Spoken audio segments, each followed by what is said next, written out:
My toughest be still moment was leaning on God to answer prayers surrounding a moment where my daughter lost some very special people in her life. Not knowing how to take the pain away, not that I could, alleviate the unanswered question of why did this happen? Not being able to just protect her from this pain was literally hurting me deeply.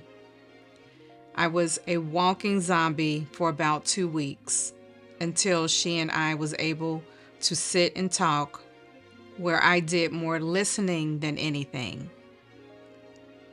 With much prayer, and I mean much prayer, I was feeling God's strength day by day and hour by hour. It's been an eye-opening year, but one I am grateful for because ultimately she grew closer to God, and He truly has been the way, the light, and the truth. I am grateful. Obviously it's a process, right?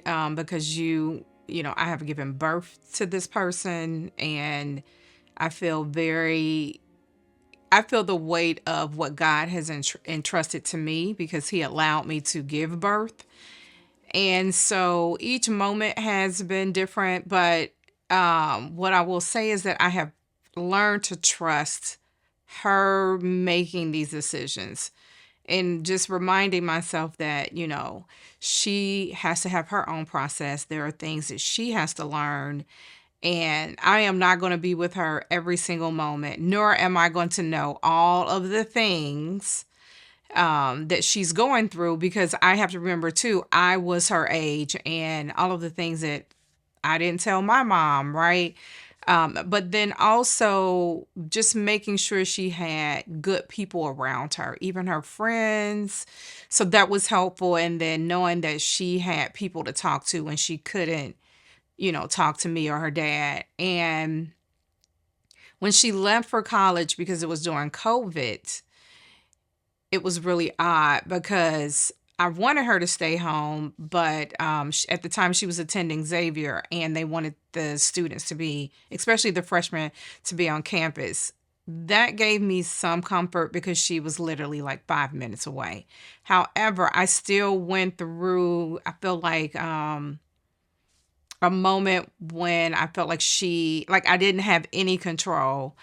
And so I cried a lot for like 2 weeks. Like every little thing just reminded me of her. And I think too, with COVID, that didn't help things, right?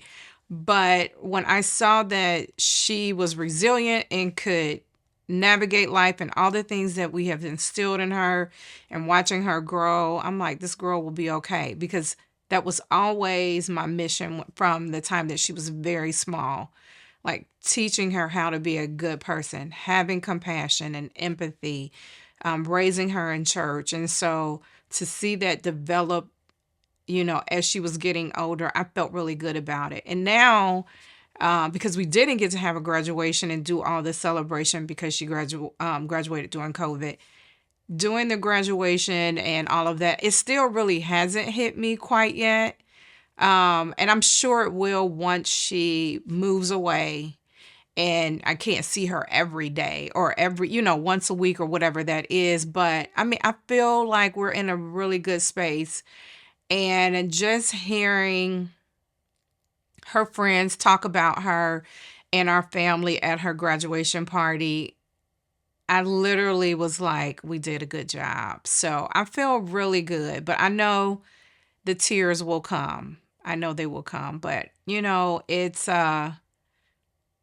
she's 22. It is a different world. It's scary, but at the end of the day, she trusts God and I trust God. So I mean, that's all I have to rest in that. My name is Taren Kennebrew, and I have one daughter, and she is 22. And I am married to my husband. We've been married almost 25 years come this July. We have been really good friends since high school, but never dated until we became adults. So he knows me very well, and vice versa. He is definitely my best friend, and yeah, he is the yin to my yang, I guess, if you will. I am a Cincinnati native. I grew up in the West End, specifically the Lincoln Courts, and had a great childhood. My mom has had 9 siblings, so I was surrounded by many aunts and uncles, had a wonderful grandmother who raised me in my early years. I have one brother who is 7 years younger than me and graduated from Withrow, so I am a tiger. We stick together. And after high school, went to the military, went to the Army National Guard, enjoyed my time in the military, got out, went back to school, got my degree in information systems from North Carolina Central University, so a proud HBCU alum, and ended up moving back to Cincinnati to marry my husband. And life has been great. I'm an entrepreneur. I own 2 businesses, Cream and Sugar Coffee House, and my first love, Sweet Petite Desserts. Still have both of them. I am a new teacher, so I am an adjunct for the University of Cincinnati and looking forward to stepping into that come this fall. And I would say at heart, I just am, I love people. I love educating people, which is why I have taken on this role of teaching and learning really just to now live life at this stage of my career. So I'm always evolving and changing. I love change. I think it's, whether it's painful or not, I don't necessarily look at change as pain. I look at it as growth more so. So, yeah, I'm looking forward to this next chapter coming up later this year. So, that's who I am. What I do for mental and emotional health is one, I will say this: I love spending time with myself. And I think that has probably been the biggest lifesaver for me.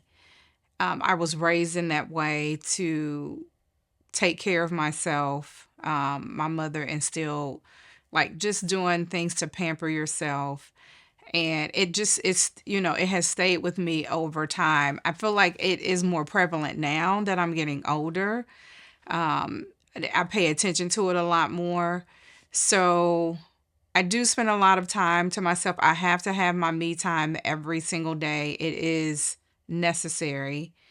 And one of the main reasons for that is to really just block out the noise because I can be so busy doing multiple things, but yeah, I do. I enjoy myself. I like myself. I love going shopping by myself. I love going out to dinner, breakfast. It doesn't matter. I enjoy being alone. And I think that's important. Number one, people should um, love themselves and love themselves enough that they can be okay being by themselves. So that's number one. The other thing that I do, and I have started this year, is being very intentional about reading my Bible every single day. And that has been amazing because God is the Word, and through His Word, He is speaking to me every single day. And that's extremely important to me because I'm very grounded in my prayer life. I am, a spiritual person. I can't do any of the things that I do without God. So that first and foremost, like that, I have to do that every day. Have some type of prayer life. It's just a part of my being, who I am. I couldn't even be where I am without Him. So That I think has definitely kept me mentally sane and grounded. I do a lot of self care. I implemented this probably 2 years ago. So I get massages every single month and I look forward to every single one of them. So that's one of the things that I will spend money on. I like getting my hair done. I like doing at home spa days for myself. I do believe in really physically taking care of myself. I enjoy cooking and I'm into this kind of holistic kind of cooking thing, but I do like food to taste good. So even though it's good for me, I am big on food tasting very well. So I do that because our bodies are a temple and we only get one. And so we have to take care of it. And yeah, I don't eat out. I would say I eat out moderately, but I do find joy in cooking and that being part of my me time. And that's how I decompress by cooking a good meal. The other thing I do, I love reading and I love reading about things that will challenge me as well as inspire me. I think obviously reading is knowledge and there are a lot of books. I feel like I'm behind in my reading, is how I feel, because there is so much out here to learn, and I'm always willing. I'm like a person that is willing to learn. And then obviously I enjoy, spending time with my family and my friends. Me and my husband spent a lot of time together, and that's a good thing because we still like each other and still like to be in each other's company.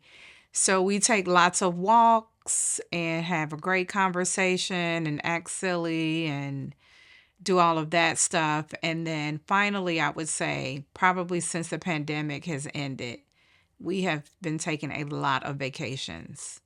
So I love seeing the world. I love experiences, and we do that by vacationing. I thought about this question, and the only answer that I have is when you are in a be still moment, is to literally be still and quiet the noise in your head, quiet the noise around you so that you can hear the voice of God and so that you can hear your own thoughts and process whatever it is that you're going through. And take your time, give yourself grace, because I feel like a lot of times we're in a rush to get to the next thing, or we feel like we need to be over something. And we don't know how quickly we'll move through something until we actually go through it. And so, yeah, I am really good at being still and just like if I don't know what to do, it's like you just pause, take a moment, and however long it takes you to get through that, I just say take one day at a time, take it hour by hour, minute by minute, cry if you need to, whatever it is you need to do, just keep moving and keep walking. And before you know it, you'll be on the other side. There is no formula for getting through something. It's person by person, case by case. And yeah, just take the time to be still.